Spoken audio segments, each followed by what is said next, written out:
This is the school to prison pipeline presentation. It is going to be informative. It's going to be engaging. It's going to need your understanding, and always you're going to be educated. On the panel, we have four amazing individuals that are invested in this work. We have Tracy, they're going to introduce themselves later, so I'm going to do a basic. We have Tracy Bono, a business faculty here at St. Charles Community College. We have Professor Kenya Brumfield-Young out of St. Louis University, the St. Louis University, home of the Billikens. I also am a graduate from there, so I have to pub that up. We have Amanda Schneider, Legal Services for Eastern Missouri, as well as Jennifer Phillips, who also has information out here on the table from Restorative Justice. So without further ado, I turn it over to these amazing panelists. Thank you. I'd like to begin with a little bit more of an introduction regarding the expertise we have been so blessed to have here with us today. And I know if any of you are looking at the program, you will see that the Reverend Gray was supposed to be here with us. He sends his regrets. He is not well today. To my immediate right, we have Jennifer Phillips, Restorative Justice Coordinator at Missouri Juvenile Justice Association, master's degree in criminal justice, worked as a deputy juvenile officer, grant manager, and was the disproportionate minority contact coordinator for St. Charles County Circuit 11 Family Court prior to joining the Missouri Juvenile Justice Association. At MJJA, she's responsible for the Stop School to Prison Pipeline Project, partnered with Missouri Developmental Disabilities Council. This project brings trainings and awareness to frontline staff, including officers, school districts, law enforcement, and other youth organizations. Also the current VP of Foster Adoption Support Team. So thank you for being here. Thank you. And then we have Amanda Schneider, Managing Attorney, Education Justice Program of Legal Services of Missouri since 2019. Amanda's expertise is in the issues of education equity, attacking school-to-prison pipeline, in particular on the issues of school enrollment for students experiencing homelessness and students in foster care.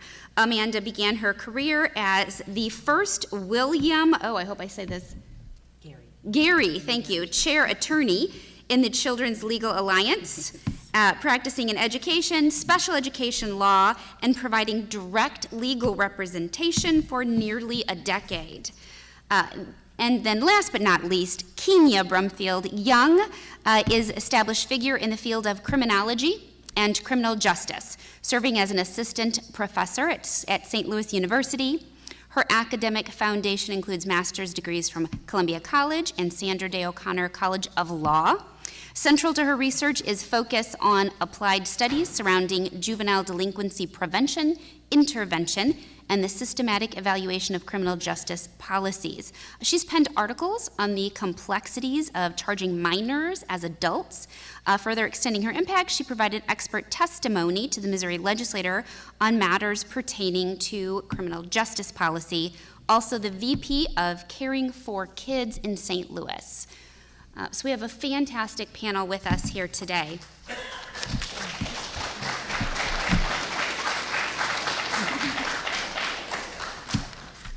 As always, I have created some bullet points of specific topics when putting this together, was hoping to address.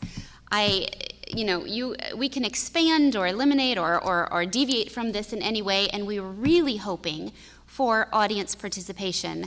If anyone would like to make a comment during, I know we have a microphone, and then we hope to leave a section at the end open to field more questions and comments, and we invite those and hope that happens. So first and foremost, I think we need to get this out of the way. What the heck is school to prison pipeline?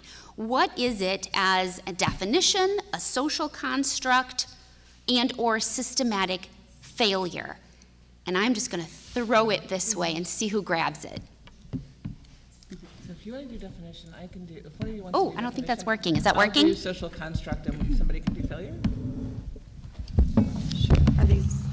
You guys hear us okay? And we have Amber joining us.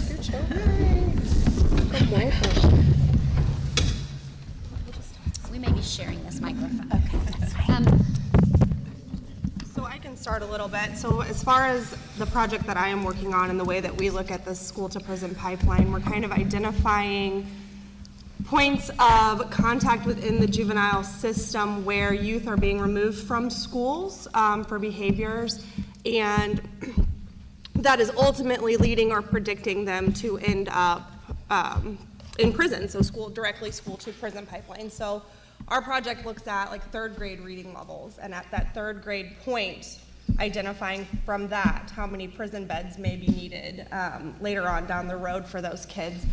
And so we hope to keep the kiddos in school and in their seats and to make sure that they have, you know, all of the tools that they need in order to remain there and get the education that they all deserve. So. And so when we talk about this concept, we hear the term social construct a lot, right? And we're kind of like, wait, what is that? It sounds, what do we mean? So it means that something is not innate. It's not, best definition is, it's not a thing until society makes it a thing. So when we look at things like juvenile delinquency and we look at school to prison pipeline, we say that doesn't exist until we actually build parameters for things to exist. And those parameters are built by society, whether it's through legislation, whether it's through behavior, or all of these types of things, right? So that's when we talk about a social construct. So where it pertains to the school to prison pipeline is behaviors aren't seen arrest-worthy until the definition changes for them, and we change that as a society. That's what we talk about it being a social construct in its most simplest form. And I would only add that certainly as an education lawyer looking at the school to prison pipeline, what I see and what informs that, understanding is around laws, policies, and practices. So very much what Kenya hit on. And how are we then going to attack that? How are we going to change that? And I think that does begin with really looking closely at those laws, policies, and practices and how we can change those. And also as an education lawyer, we're always looking again at that role of the school district as part of the issue, and how can that school district, along with the Department of Elementary and Secondary Education in Missouri that governs all school districts, how can we hold them accountable to look at ways in which those can be changed, laws, policies, and practices? We're going to share this microphone. I wanted to introduce Amber, pronounce your last name? Benge. Experienced advocate from St. Louis, co-director of Missouri Equity Education Partnership, advisory board president for In-Purpose Educational Services, managed a presidential campaign office in St. Louis, representing your ward in 2020 as state presidential nominating delegate.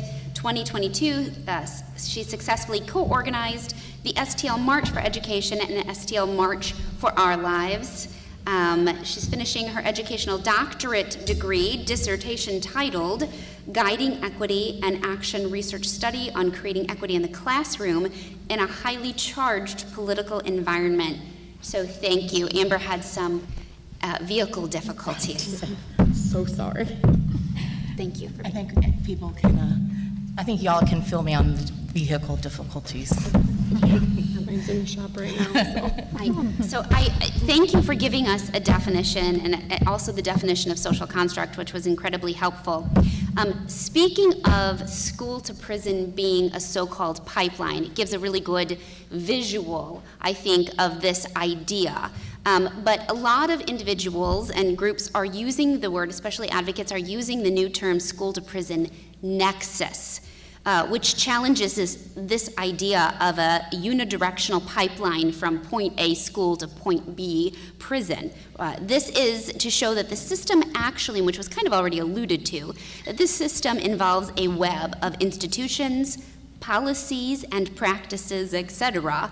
So wanted to kind of hit and talk a little bit more. We've identified the two ends, but let's talk a little bit more about this, the variables that would make up this nexus or web. Again, throwing it to you all.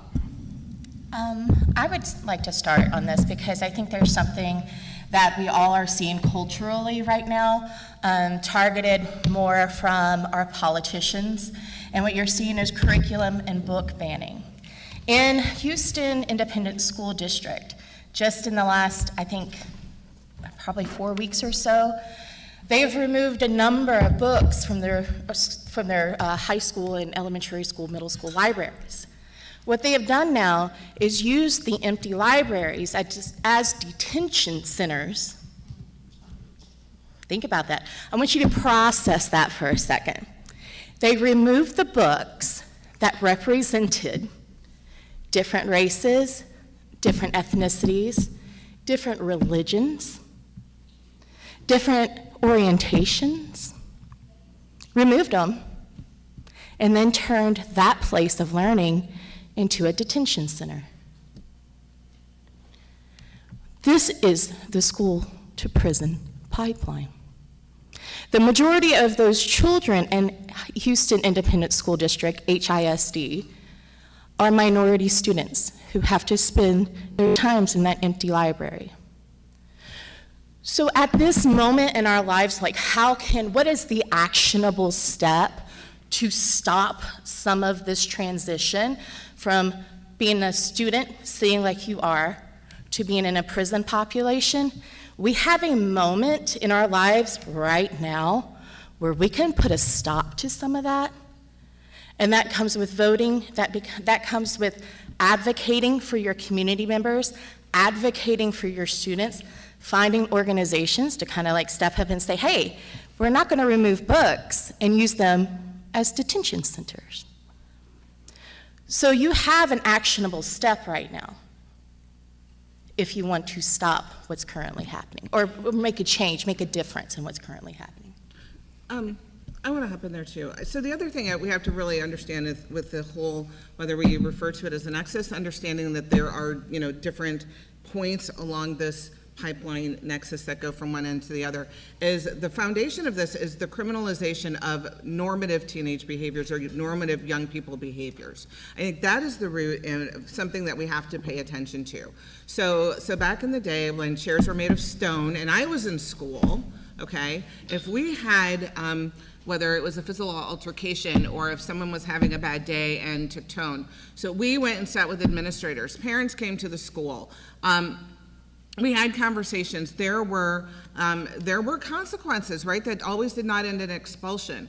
Well, some of those exact same behaviors now are sending kids to juvenile detention centers, okay? And within juvenile detention centers, when we make this parallel to education, we know that kiddos who spend a lot of time in detention centers are on the average of 3 years behind their non-justice involved peers in terms of education. So when we look at that, we look at higher dropout rates. We look at a higher group of kids who do not go back and re-engage their education. And so when they're older and they re-engage their communities, they're not as prepared to make livings and may engage in alternative tracks to provide themselves livings for themselves and family. So we're beginning by the criminalization of behavior that might even be as simple as looking at someone and, looking at an educator and being like, whatever, right? While that's not okay, I mean, that's absolutely not okay. We would hope that we wouldn't do that. It's how those situations are handled. And so those are the things that we also have to really focus on and say, how can we do better in these spaces so that we're not sending kiddos to lockup facilities for education, for things that are actually normative young people behaviors. And I think only, to really add to that is, yes, so when school administrators come into the picture, they're human beings, they're individuals, they come to the table with implied biases, right, like you and I have. And that's, I think, from my perspective as an attorney, a huge problem in Missouri when we're really relying on school administrators to use discretion when they're, deciding that saying whatever will lead to an in-school suspension. So in Missouri, principals, superintendents, and boards of education have a lot of leeway in meting out certain punishments. And that, I think, could be a good thing, right? If we all, acted like we would hope, one would act when it comes to being fair and just, but knowing that we have all of these implied biases. What we see instead is that when a principal, for example, can decide to either let the whatever comment go, instead we're seeing them use the longest suspension they are able to mete out, which is up to 10 days out of school for a public school student. And superintendents can give 11 to 180 days out for a public school student. And similarly, boards can expel for that behavior, and it's all allowable. It's based on a school district's code of conduct. But we are one of the more extreme states in the entire country to allow this kind of punishment and to allow those wide varying ranges that will literally affect a child's trajectory in life and where they go and who they become and if they will ever graduate from high school. So I think when thinking about exclusionary discipline, that is an important thing to think about, especially when we're wondering, well, what should be changing then about our laws, policies, and practice? And I think that is the starting point, is really deciding as a community, as a state, is it okay that we're allowing principals, superintendents, and boards to do that? And we know in Missouri, expulsion is permanent. We do not know of children who have been expelled from public school to ever return to public school. So it's very serious when that punishment is meted out. So when we think about that, we should be considering the bigger picture and how those changes could be made for the better here. And just to add a little bit more to that, what you spoke of on the biases and just understanding normal, teenage or children's behavior, it's also understanding the differences in cultural behaviors, because there's a lot of things that would be 100% accepted in one culture that may be viewed differently in another, and children are being punished for those things because of misunderstanding. And so in Missouri, Black youth are twice as likely to be referred to the juvenile justice system as their white youth counterparts for the same offenses. And to take it a step further, and this might go into your next question, but youth with disabilities are also treated more harshly than children that do not have them, and they are twice as likely to receive an out-of-school suspension than their non-disabled counterparts, and they are also 75% of students that are physically restrained in the classrooms in this state are children that have disabilities as well. So looking at those policies and practices and trying to understand what those behaviors are, what builds up to them, and trying to put things in place prior to removal from the classroom is a huge component. And as a restorative justice practitioner, I look at relationship building and restoring harms that are caused. So things are not just excused and washed away. If there's a behavior, there is an action, but it's that work in the front end, that building the relationships, understanding your students, knowing who's in your classroom, that could potentially avoid all of the rest of it if you build that, foundation well. And there's also something that goes with trauma-informed responses too, because females who are people who identify as females as well, who are suspended or harshly punished in schools, have a high propensity to have had experienced trauma. And when I was a classroom teacher, I was a middle school teacher. Anybody from Hazelwood? I used to teach in Hazelwood. But in that classroom, when somebody came up to me and having the worst day ever, and as much as I wanted to respond to that and my worst day ever, I had as the adult to remember that this child could be experiencing something beyond my imagination. And how I responded to them is how they're going to respond back to me. And if I responded to them in a negative way that punished them for their trauma, I'm just perpetuating trauma upon them. I'm making them feel unloved, unwelcomed, and not wanting to actually be present in the classroom. If I were to have sent that child to, let's say, a principal's office, then they would likely be suspended for what they said in their moment of crisis. So I think that there's also a responsibility as educators or people who work as staff or support staff within school districts to have training on how to respond for trauma. I know this isn't on our bullet point, but it leads into the next thing that we were going to talk about: students of color, students with disabilities, LGBTQ+ youth, trauma-affected children, talking about the individuals and children or students who seem to be adversely impacted by disproportionately harsh punishment. Something I think that is not talked about that occurred to me that we should probably address is the students that are seemingly not impacted by it, who are witnessing this going on and being approved by all those that are in authority figure status. I don't know if that made sense, but would anyone like to address what that is teaching our children as a whole? I'll start. Actually, it brings them into a couple of domains. One is people who actually acknowledge, see, and witness and feel powerless.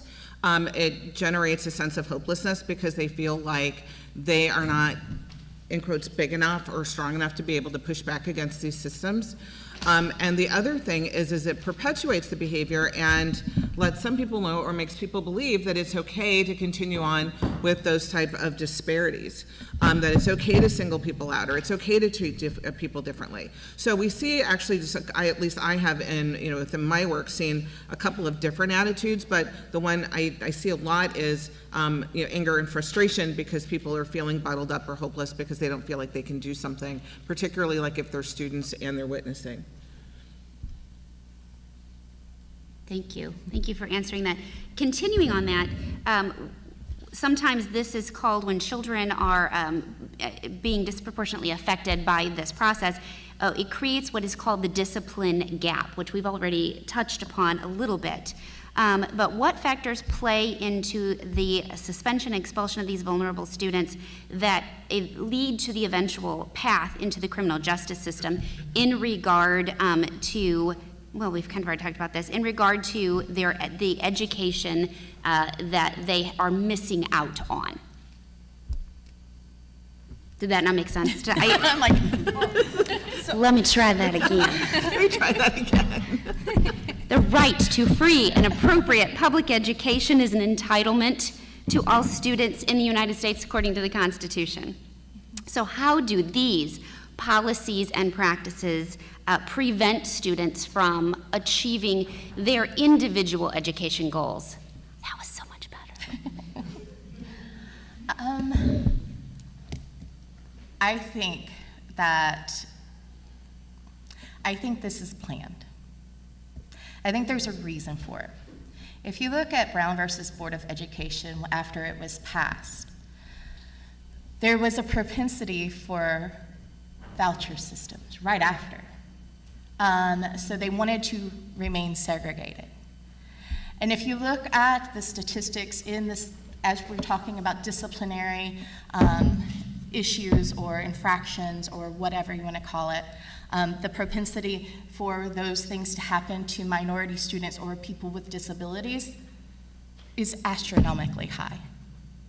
When you look at it within, let's just say, a predominant culture, you don't see the propensity for the disciplinary actions.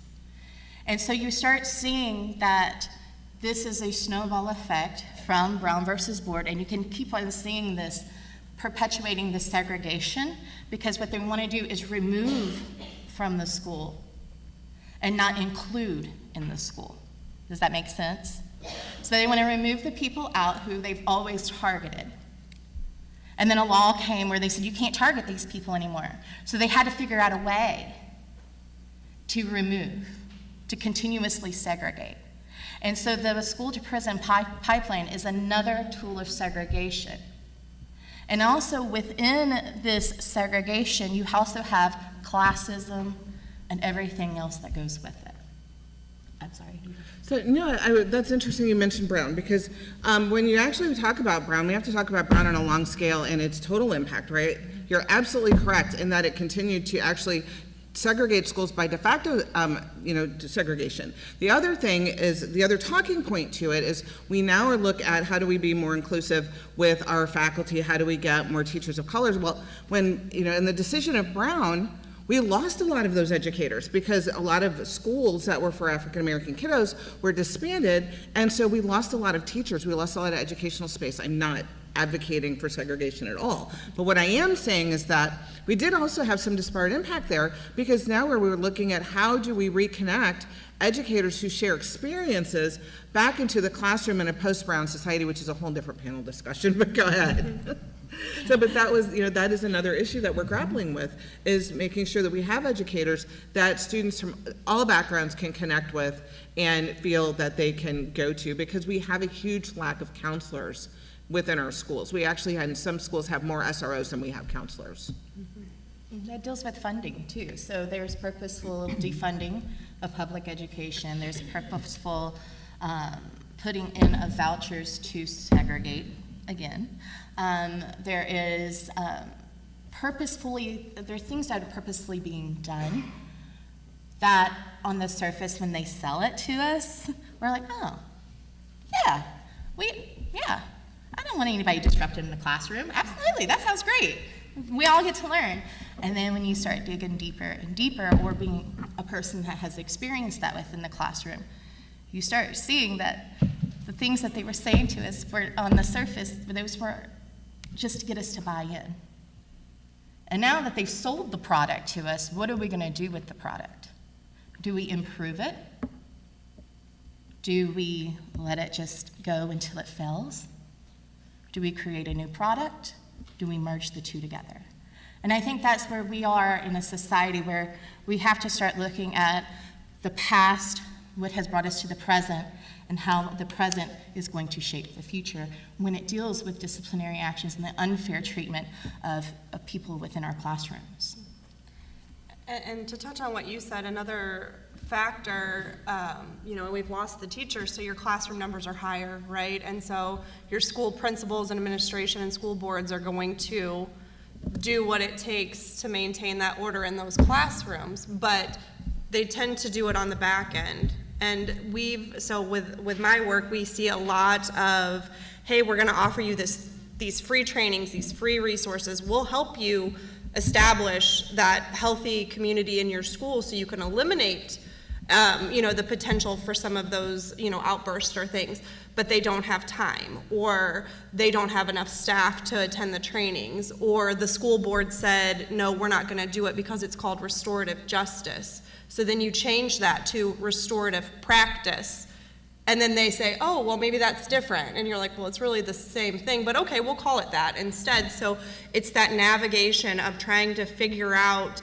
between the police departments, who has their own hierarchy, the juvenile system, which has a different hierarchy, the school board that has a different structure, trying to figure out where you can get in and say, let's do better for the kids. We have to do better at all of these different points.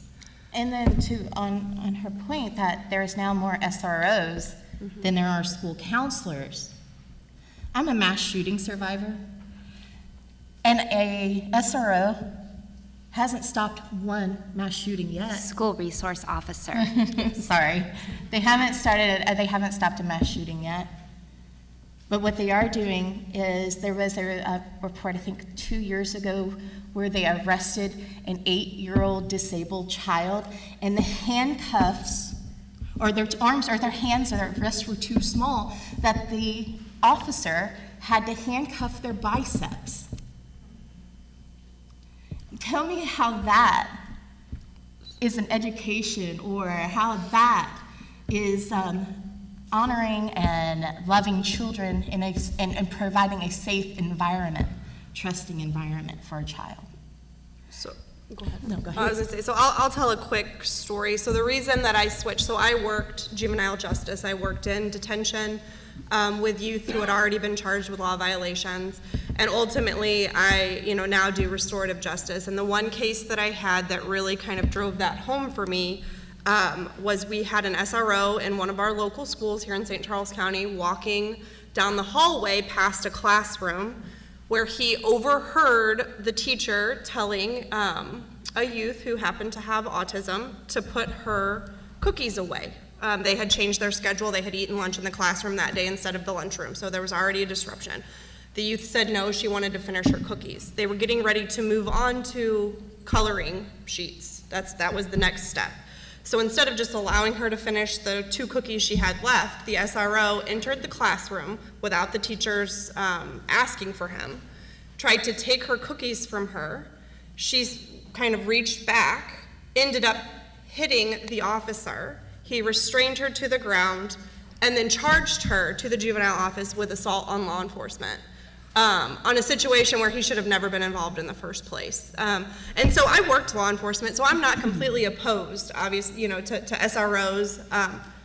But I think it takes a special person, and I think it takes the right mindset and the right culture overall within that school district and that police department. Well, and to your point, when we look at, okay, so again, back in the Stone days when I was in school, right? So we know in the 70s we had like 1% of schools actually had some form of law enforcement in. So we're now at well over 40% on today. And one of the biggest things that we have is an inconsistency in what their duties are. We've been talking a very long time about having what's called a memorandum of understanding.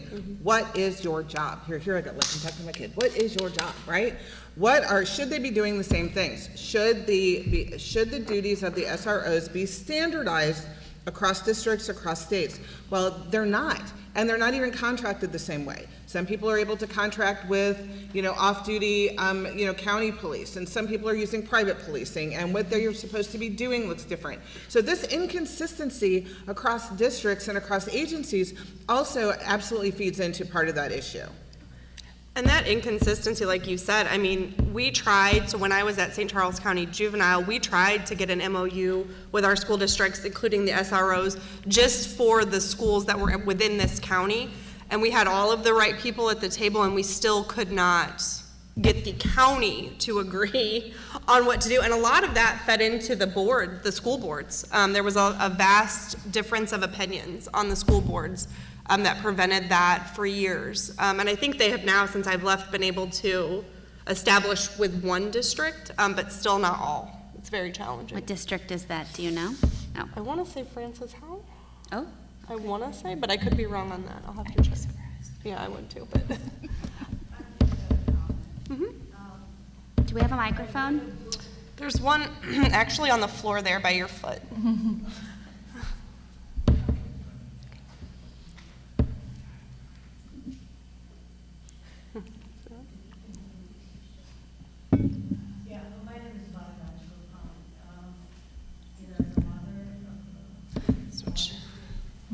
Child, I mean, he's Asperger's, and a psychologist. For many years I've dealt with children with disabilities and also children with, can you hear me? Oh, okay. Oh, yeah, even I can hear. I think I also work for a higher learning commission where the focus is going towards providing education in the prison system. So we are going there, assessing courses. And this has been on my mind for quite a while because my son was saved because we've been with him, and many times he was misunderstood in high school. He went to Parkway. He's in his late 30s. And so I have some experience as a professional as well as a psychologist. But my comment is more about after reading the book, From Prison to PhD. Okay, and the agony of going through that and getting to a point where he didn't have to look back every time he was in some public place. And so it kind of makes me think there's a lot of awareness, and I'm not saying it's not a good thing, it's a great thing that we are aware of all the things that can happen from the school to the prison and what we should be doing and so on. But being proactive is important because I think it's a cycle, okay? You bring the prisoners out, they have to go to school. And how do you do that? And there's already schooling being provided for them. And I'm not saying it's a norm, but it's happening. So we should focus on how are we going to do that. And if some of them can get out, maybe we have to outsource our jobs into the prison, okay? Because there are lawyers, there are, not doctors, but lawyers and social scientists and many others. Coding is being done in the prison. But I think the focus should be on the entire cycle. Otherwise, we're going to fail in our attempts. So we have put so much efforts into this school to the prison system. There's a lot of awareness. I can myself see that much more, and we still need a long way to go. So I just didn't want to forget that, that there is that cycle that'll come, bring them back to school and then not back to prison, though, not that kind of cycle, but, some being productive citizens, no matter, the legal system has its own mind. And so some of them may never be able to come out, but why sit there and rot when there are great minds there? Many of them got in there because they were selling drugs and they were very good at that and got caught. And, so I think the focus should be an all-round thing so that we are successful and, and I'm not saying you're not, but I haven't heard a whole lot being done from, rehabilitation to being good citizens. Thank you. So I can touch on that just a little bit. So the STOP project that I'm doing with the state of Missouri, we're focusing on restorative justice or restorative practice circles. And so those start at any time. So you could do one right now. You could do them in a kindergarten class. You can do them anywhere. And the first level is just community building. And so it could be, if you're my kindergarten class, I can say, do you like cats or dogs? And we can build those relationships because you didn't know he liked dogs and I like dogs, and that's great. Or they can go all the way up to very in-depth questions, right? And you're building that community based on whatever setting you're in. The second tier of those circles are restoring harm circles. They're family group conferences to where if I am a victim and you are an offender and we agree to sit down together and talk about what happened, we can maybe get some closure into that situation and we can repair that harm. But the third level are COSA circles. So they are community support and accountability circles. And so that's what you're talking about, to re-enter, whether it be the classroom or society as a whole. You have all of those supports, so you're building a net around that individual. And so it's going to vary as to who's at that table, but it's whoever is important to that person. So in a school setting, it may be the principal, the teacher, your best friend, your football coach, your pastor, whoever it is. And you will come and you'll say, we're welcoming you back to school, but you also have responsibilities, right? And this is what I'm going to do for you as your teacher. I know that you're behind in math now because you were out for a while. So we are going to do extra tutoring in math. And as your principal, I am going to be here for you in this capacity. And as your football coach, I'm going to make sure you get to practice. And as your parent, this is what I'm going to do. And you literally establish like those guidelines for that individual. You make sure they're accountable, they make sure you're accountable, and then you hopefully completely disrupt that. And so that could be mirrored back in the community as well, to ensure that individuals have what they need to, thrive and survive within the setting that they're placed back in, as opposed to just being thrown back into a classroom or thrown back into a community and saying, okay, figure it out. To that point, and I completely agree, we absolutely have to have these supports for people. The other thing is we have to remove some of these systemic barriers. Because when a young person comes out of detention, often while they're there and doing school, the school in detention is substandard at best, and most of the time they do not get their credits. They're told they're going to get their credits, but they don't. So when they get out and they go or they reapproach their school, two things happen. One, they're way far behind their friends. There's a certain amount of embarrassment and disconnect there. Okay, the next thing is you have faculty who are well aware that this kiddo just came from detention. They may or may not supposed to know, but they know. And the way that they handle those kids or interact with those kids is also very different, which also pushes them out much, much sooner.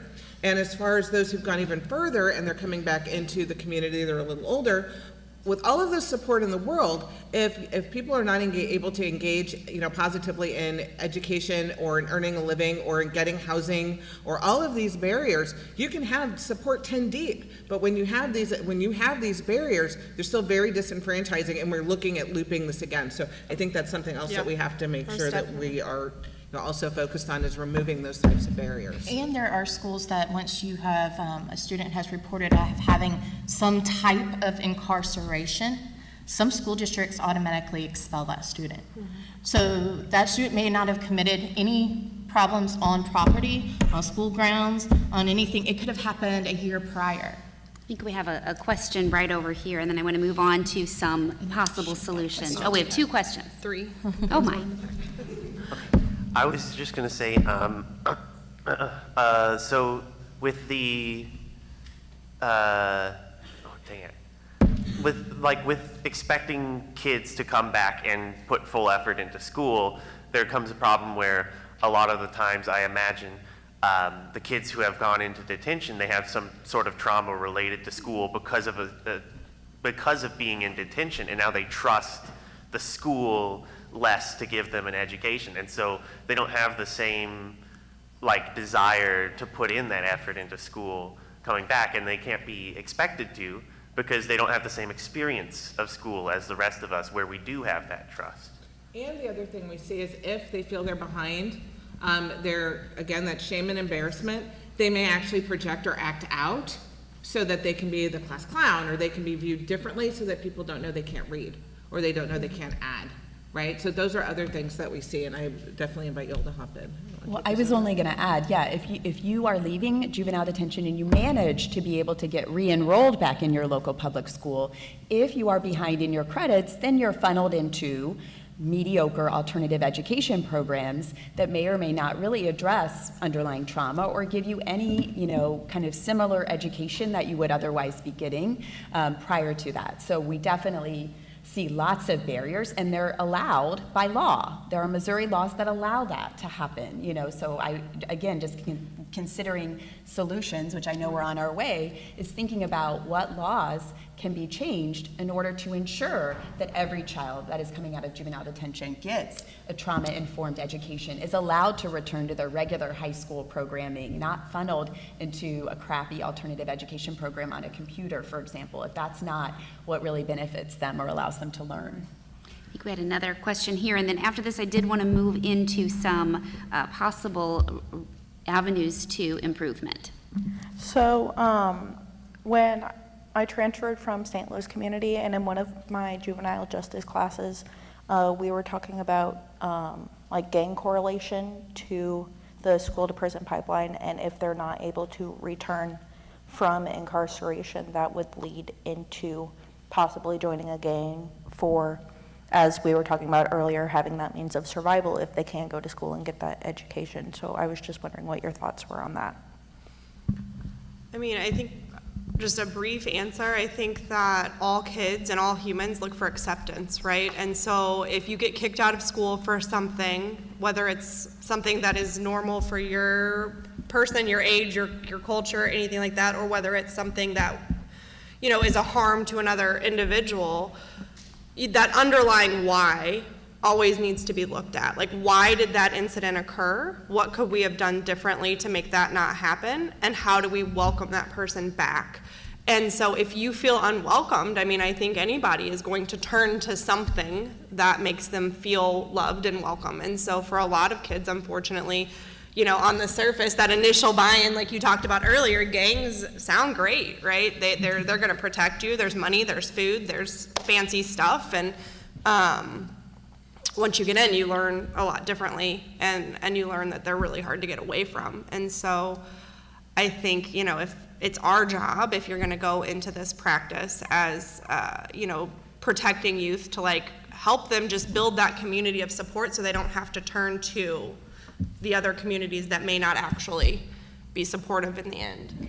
So many advocates have suggested things such as positive behavior intervention and support, restorative justice, anti-bias, anti-racist training, trauma-informed practices, inclusive in-school suspensions, and there are others. Does anyone want to address any of these and talk about what they mean and what they would entail? Well, okay, so I've mentioned it before. So the STOP project is a restorative justice practice project. We're a community-based project. We have different sites throughout different counties in the state of Missouri, and we are training teams to understand differences, whether it be understanding their own implicit biases, understanding the biases of the system, understanding disabilities, cultures, all of that kind of stuff, and just to build those community relationships so that you have those in place from day one, and so so kids know where to turn, adults know where to turn, in order to prevent some of those things. But if crimes still occur, it's to repair the harm that was caused and to make that community whole again. Because I think a lot of times in our systems, the victims don't get the closure that they need, so it just continues to perpetuate what had happened. And so if we can kind of grant that closure and bring it back around, it helps just maintain the strength of your community. And that could be a classroom, that could be a neighborhood, that could be your workplace, your school, and things like that. But I think a lot of it boils down to education and training, like understanding what you don't know, and people tend to be afraid a lot of times of things that they don't know. So if they can have a better understanding overall, it seems to help break down a lot of those barriers that we see. As I'm writing my dissertation, within my literature review, I talk about implicit bias, and I talk about microaggressions within the classroom, and how they destroy equity within the classroom if you are not addressing them. Every single one of us has those. Every one of us. And if we do not catch them or have this awareness of these, we unintentionally, there's a difference between intent and impact. We may have the intention of doing the right thing, but the impact can be unintentionally harmful. Does that make sense? Like, the intent is different than the impact. So the intention is, I'm a classroom teacher, and I have said something to you that you go, that kind of hurts, stings a little bit, but I didn't realize what I did to you. It was something in my nature, or I did it my whole life, or whatever. And I think what we also need to do is have these trainings within these school districts. And I'm finding that as we are in this really highly charged, divisive, political environment, they're starting to remove those trainings. So now we're perpetuating this whole system again. As we're trying to make steps into correcting some of these things, we are now removing the things that we were using as tools to help us move forward and progress. We're now removing them from the teachers, we're removing them from the school districts, we're removing them from the counselors, we're removing them from the social workers. And now we're trying, I say we, as in Missouri, there are state legislatures that are trying to make those things criminal. So now a teacher who does those things within the classroom that addresses the implicit biases, that addresses microaggressions, maybe right here in front of us, like she and I have something, she's like, hey, Miss Benge, I don't like that, and she explains her side to me, and I address it in front of her. Well, now that's caused discomfort within the classroom, and if somebody were to report me, I can get in a lot of trouble for her social emotional learning. So when we are talking about these ways to start building a better future for our students and for our communities and for our districts, we also have to look in the deep down sets of the laws that are restricting us or pulling away these things, these tools and resources we once had. And it's incredibly important to address, and you can do it by yourselves before you even get into a place of a business or employment or with children or with patients. Or, because it happens within our hospital systems too. As you see the disparities within educational systems, you have them within hospital and healthcare networks as well. So you can start breaking down your implicit biases and microaggressions regardless of what the laws say. You know, to your point, I'm a huge fan of training. The reality also is we can't train away implicit bias, right? Just as you mentioned. That's long-term work. It took us an entire lifetime to learn something or to become a certain way or to fear a certain thing, right? So what happens is we do have these trainings, and then when people are in heightened emotional situations, they revert back to fight or flight, they revert back to what they know. So when we have programs like the Positive Behavior Interventions and Supports, or the PBIS, what that allows is for us to develop frameworks, right, for us to actually follow, that let students know what their expectations are, what comes next, what they need to do, what, facilitators need to do. The issue with that is we throw money at things. We throw money at things to address behavior. What we don't do is we don't completely fund initiatives because they're expensive. If we really want to fund these things, then we have to be willing to invest in kids, in communities, and not just throw money at what we think is problematic and hitting the headlines. There's a question?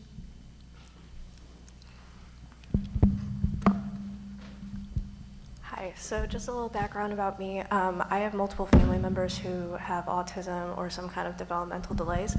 And when you were talking about levels of kind of training, everything like that, my brother has autism, so I was wondering what kind of sort of trainings we could maybe do to maybe not make them feel alienated from everybody else, like, oh, look at the kid with autism, but make it so like they see each other as equals, because a lot of the time my brother will come home and he'll tell me about all these microaggressions against him and everything like that. So training, I think, is a touchy subject, because it's almost like, how can you train somebody about somebody else's life but not make them feel alienated from everybody else? It's all about inclusion, right? We have to include that from the beginning, from PK on up. When you have a student with autism, like your sibling, that student should be treated as inclusive as possibly within PK on up. So that student will never feel any differently, that they were different than their peers, that they were pointed out to be different. Also, children know. Children can be taught. This is what you do as a teacher. Wild, right? When you tell students and you actually explain to them what autism is, and then they become aware of those things, awareness is always key. Once they know what it is, and it's not the thing that their friends made fun of, their parents made fun of, the things that they watched on TV made fun of, or maybe made people feel less than, or whatever. Once they understand that, what it is, who the person is sitting beside them, pairing them up with other students. I think that one of the best practices that we had was taking special education students out of a self-contained classroom and then put them with general education students, because then students were able to interact better, but the teachers were not trained. That's the problem we have with the integration of that. Yes. And while you're taking that to her, I'll just add to bringing their voices to the table. So like for our project, since the population that we're looking at is minority students who also have disabilities, having them on the teams is an invaluable resource, right? Because if you don't have a disability, it's very hard. Like, I can look through that lens, right? But I don't live that. And so having their voice and someone, for whatever work you're doing, whether it be that or anything else, just having that perspective and that information as part of what your work is something that you can't replace. Hi, I normally don't do this, but this is important to me because it's a personal experience. I wanted to talk about more training for, specifically counselors. I've faced a lot of issues in my life that I've gone to counselors for, and I've basically, and I'm sure a lot of people in this room have been told, just to focus on schoolwork, just to focus on school. And that kind of pushed me back, and I ended up at an alternative school, Union. I don't know if anyone has been there or has attended, and every time I tell someone I'm from Union, it's always, oh, so you're a drug addict, is basically what those children are deemed as. And I know them personally, and they're very smart, very intelligent, very good people. And I just think there needs to be more training on being able to talk to someone without being told, well, this is school, so you need to focus on that. And a personal thing of just kind of being alienated into this group. When I know these kids, I went to school with these kids, And I know most of their problems are because they weren't allowed to talk to someone without being told, just focus on what you need to. But I just wanted to add on to feeling alienated and dealing with that in a school situation. Can I ask you, wait, before you give your mic back? I'm a community organizer. I do advocacy. I always want communities and people to speak for themselves and tell me what I need to do to support and resources. If you were in a position where you could offer help, what do you need? What would you need? I feel like having a group setting of being able to relate to people helped. I actually tried to set up something at Union talking to the counselors, but it never went through. Just dealing with trauma you can relate to with kids, or just being able to talk in a group without being looked down upon because of the situation you're in. I just feel like having that open-mindedness in general is something that can help everyone, instead of just being told, just focus on science, focus on math, because that's what you're here for. I just think that open-mindedness helps. Thank you for that. That's awesome. Yeah, I just want to say, you know, from this perspective, for myself, and I would assume you guys, we're proud of you for being here and sharing that, and that's awesome. That's a testament to you.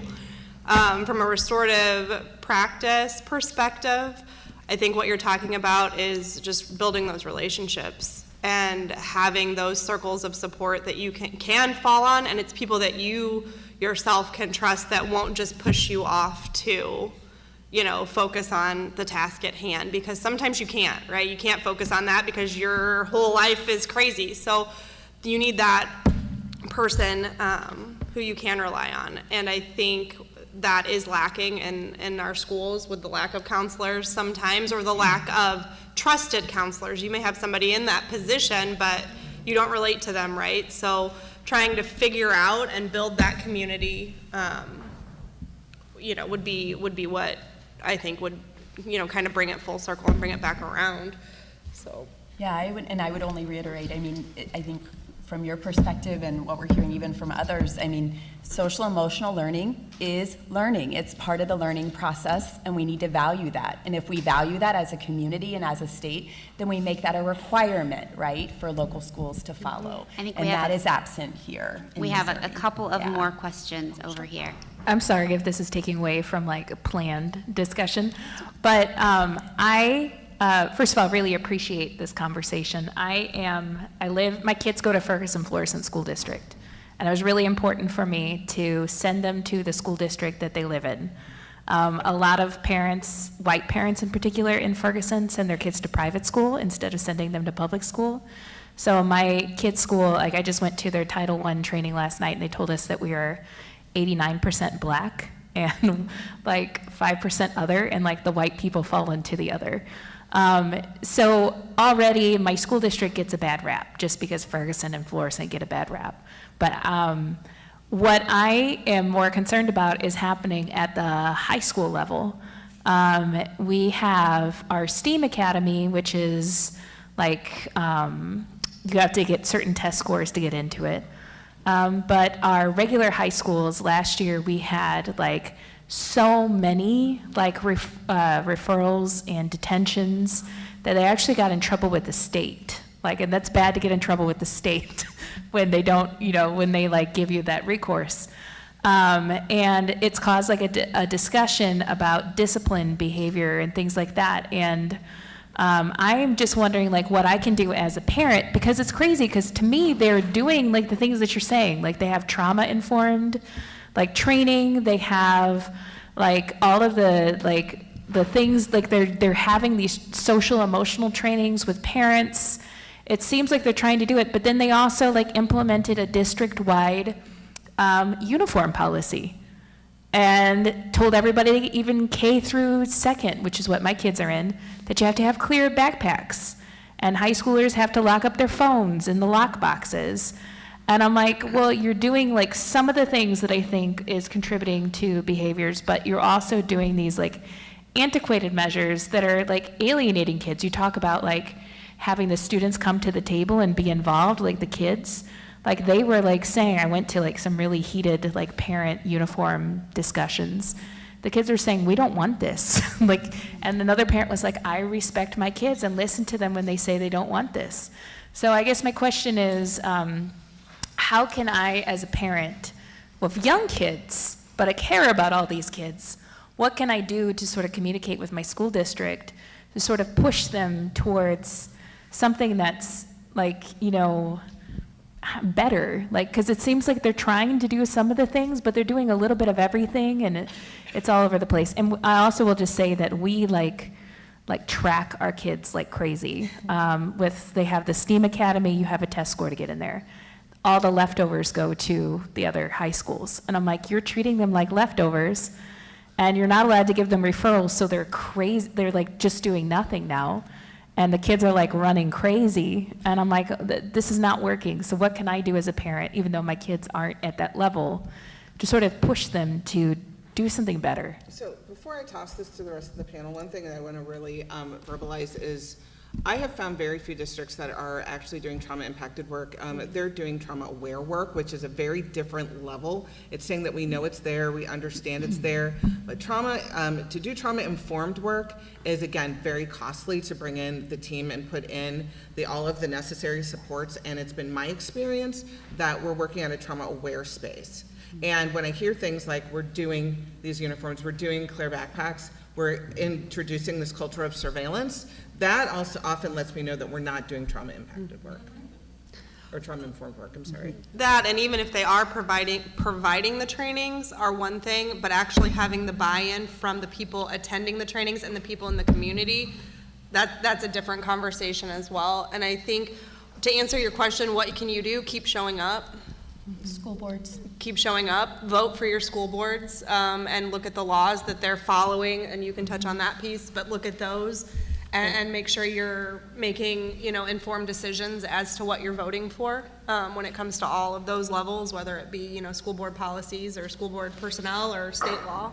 And advocate for your kids. Mm-hmm. Advocate, advocate, advocate. At all levels, because my kids also, twin boys, have autism, so I'm also like advocating on that level to make sure that they're getting the services that they need. And then, you know, I just want to do everything, and I don't really know where to go with that. I was gonna write my school board. yeah, one of the biggest things that I saw with youth who were in detention is that they did not have a parent advocate for them. A lot of those kids, not all, obviously, but a lot of them were the parent in their household themselves. They may have had someone there, but they were not acting in that fashion. So if you can show up for your kids at any capacity, that's huge. That's absolutely huge. We have a question over here. I think we have something. So I personally know two extreme cases of children that did need to be isolated, and it was basically, so they were in 4th and 5th grade. It was because those two children actually willingly participated in child pornography, which is, you know, a very sensitive topic. But they both posted photos and everything on social media. The teachers actually tried to get my younger sister, so they actually, because they were isolated from their peers because their parents knew what happened with those two children specifically, so they actually tried to have my sister interact with them because they were getting isolated. And I personally don't understand why they weren't expelled or punished, because I understand from what my mom and the other parents know, the two children, one was only banned from the internet for about 6 months from the parents, and the other parent did nothing to stop from their behaviors. So I didn't hear it all. I didn't hear all of that. How old was everybody involved? I'm sorry. Well, the let me children just do were something. 4th and 5th grade. Well, relatively around there. Okay, so often in cases like that, what often happens is they lean into the mental health system, because there is an age of criminal responsibility and an age of mental capacity to actually be responsible for an infraction in any state. So without going deeply into all of the particulars and being able to address the nuances of exactly what happened in your case, what I can say is it appears as if it may have been handled within the mental health system, and that can be a very different system. But I also want to say I'm super sorry that your family had to go through that and endure that trauma. Well, wasn't that like, my sister was not the one that anticipated it, it was just that her peers did. And of course, we try to tell the teachers that we didn't want her to interact with those particular students because of that. However, they tried to force her, and we weren't very happy with that at all. Thank you for sharing that experience. I think we had one more. We're a little bit out of time. Oh, in terms of solutions, I think one good starting point would be to latch onto one of your comments about training and uniformity. With all the surveillance and everything in the schools, it seems like there should be a student handbook of sorts that if you participate in this number of behaviors, you will be expelled, or whatever the discipline, consistent discipline for a consistent crime's probably not the right word, but this behavior triggers this response, because I think that would potentially help with some of the implicit bias, some of the explicit bias, depending on what school district you're in. But, you know, if 5 kids are fighting in the hallway and knock someone into the trophy case, which happened at my kid's high school, you know, that the school administrators really minimized the severity of that. And, you know, it took the football coach, it took an assistant principal, the school resource officer. I mean, it took a lot of people to break up that fight, and it gets reported back to the parents that this is just a kind of nuisance issue, kids will be kids, and it's like, no, this careened into criminal behavior that was on surveillance, and I think maybe a very consistent program would help, because I think that would eliminate some of the arguments on all sides about... Would you all mind if I just took this one? Yes. So here is a real life situation. When any kind of, as we know with our legislation, they're written somewhat vague so that they can encompass a lot of situations. So words like reasonable, or words like you could say would cover a lot of situations when you're coming up with laws, or even rules within your school. There was a case recently where a student was put in a seclusion room, not my son. Well, if anyone who knows me knows my son was involved in a situation like that. It was a child at a high school level who was put into a seclusion room for throwing a pencil. And they said that when the teacher reported it, said, we thought it could cause bodily harm because that pencil could have hit someone.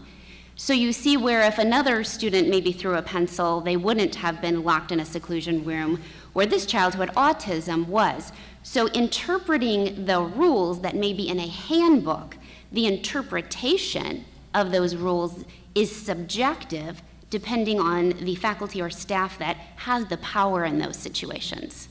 And the unconscious bias of they're going to make a decision based on what they view in their personal life and what's been around them all their life to be reasonable, or, I mean, yeah. And there are best practices out there, in the out there for all different situations, and it just depends on what they choose to follow or not follow. Or they'll say, well, this practice doesn't fit our community. That's for this community, not, and that can vary. In my work, we see that whether it's, oh, that's for the cities, we're the rural community. That doesn't work. And statistically, if you look at the punishments within the classroom, a child who is white, a white male child, and a black male child who committed the exact same offense that is in the handbook, the exact same one, the black child is at the highest rate of discipline as opposed to the white child, because of the biases within the teacher, within the classroom. So how they interpret it will determine the course of action as it goes down the pipe. Well, and I guess that goes...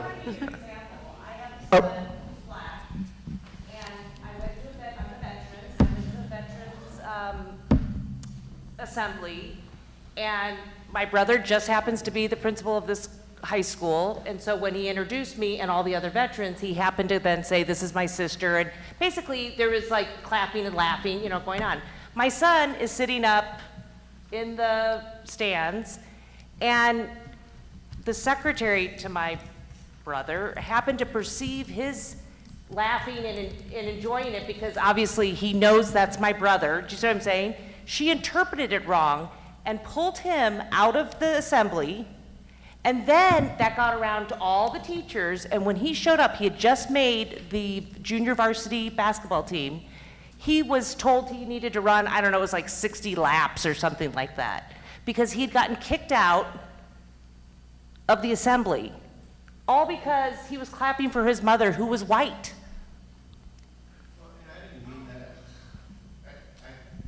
I didn't mean my question as an argument at all. I think we're all saying the same thing, where it seems to me if the handbook was written with more specificity instead of a term like reasonable, and I realize that the schools have to have some amount of reasonableness, discretion is probably the right word. I fully appreciate that, but I do think to a story like that where, you know, maybe you have a hard, fast rule. If there's a fight with more than one kid or two kids involved, if there is destruction of property, I mean, it seems to me that there are kind of bright lines that they ought to take completely out of the discretion piece.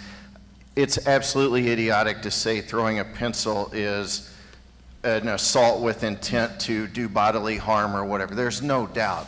But I do think the clearer drafting of some of the handbooks and the clearer enforcement of some of the handbooks would go a long way, because it seems to me like, you know, if, like in our school district, if the parents are wealthy enough, they come in and they raise enough hell to move the needle on the discretion piece. And it seems like if a school district was able, and I know that's an ideal, but if a school district was able to say, we've had 10 fights this year, in 10 of those 10 cases, this is the discipline that's been handed out to the children that were participating. It seems like we're in a little bit of no man's land where it's ambiguous in terms of what the handbook says, it's ambiguous in terms of how it's administered or how it's interpreted. That, to me, would clear up a lot of issues for everybody involved. I appreciate the comments and concerns. We are out of time at the moment. I'm sorry. We can take this discussion if you want to talk with them individually after this presentation. We have another one at 1 o'clock. I'd like to give a hand for our panelists again. Kenya, Amber, Amanda, Jennifer, and of course Tracy. Thank you for enlightening us. Students, rush to your 1 o'clock class. We appreciate you, and feel free to, again, talk to the panelists if the mood strikes you. Oh, didn't even get to the COVID question. Next time. The couple I had to miss. I am going to grab some food, and I'm going to campus. I got to get some stuff done, and then I teach tonight. So, one of my students is here.